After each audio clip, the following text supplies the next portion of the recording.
Brexit Britain is set to move on to the next phase of negotiations with the European Union and begin discussing a future trade relationship with Brussels. Theresa May has said the UK is seeking a bespoke deal with the European Union when it finally cuts ties with the bloc. Speaking exclusively to Express.co.uk, Anastassia Beliakova, senior trade policy manager at British Chambers of Commerce, explained how important the next 2 months were for Britain and the EU. She said, "Now is actually a very interesting time." Express Getty Brexit News. Anastassia Beliakova said the next 2 months were critical for Brexit Britain. "I think the next 2.5 months leading up to the next EU Council summit on the 22 and 23 of March is really the crunch time. The reason for that is that the EU Commission will have by then received its guidelines from the member states, and that will really set the next stage of negotiations.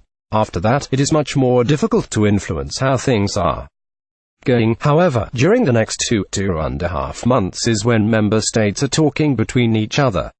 There is an opportunity to test out some of these ideas." Ms. Beliakova also said that now was the time for companies within the European Union to start applying pressure to the governments and set out their priorities for future negotiations. In the lead-up to the referendum, leading Brexiteers insisted that German car manufacturers and French wine exporters would still need to trade with the UK after Brexit. Ms. Beliakova said that now was the time for those EU businesses to begin making sure that their voices are heard. She said, "Like I mentioned earlier, now is really the critical time, because now is the time when individual member states can set out priorities. Now is when these national companies in the EU should really be making their interests and their voices heard. I think the next 2.5 months leading up to the next EU Council summit is really the crunch time." Anastassia Beliakova. For many organizations on the continent, indeed, we have heard from the German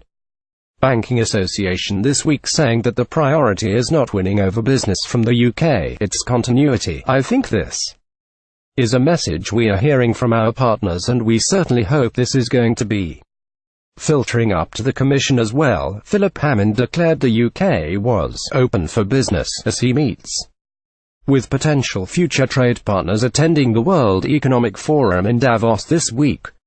Speaking as he arrived in Brussels for a summit of European finance ministers this week, he said, "There will be lots of people at Davos, and the message we'll be taking is that Britain's open for business."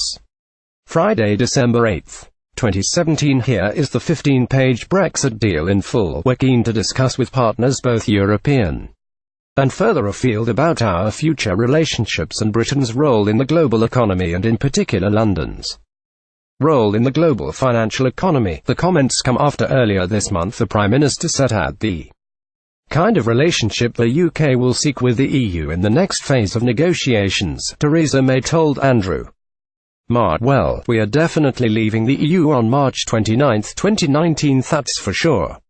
The first stage in getting that is looking at the implementation period in more detail. The business community asked us for the implementation period to ensure business confidence endured. We then have to work on the withdrawal agreement by the end of the year, and we want to finalize a deal on our future relationship. What Canada +++ means is that we want our own trade deal, that is all. We start with our own relationship with the EU, and since 80% of the economy is service-based, that is what we will seek to add to the Canada deal."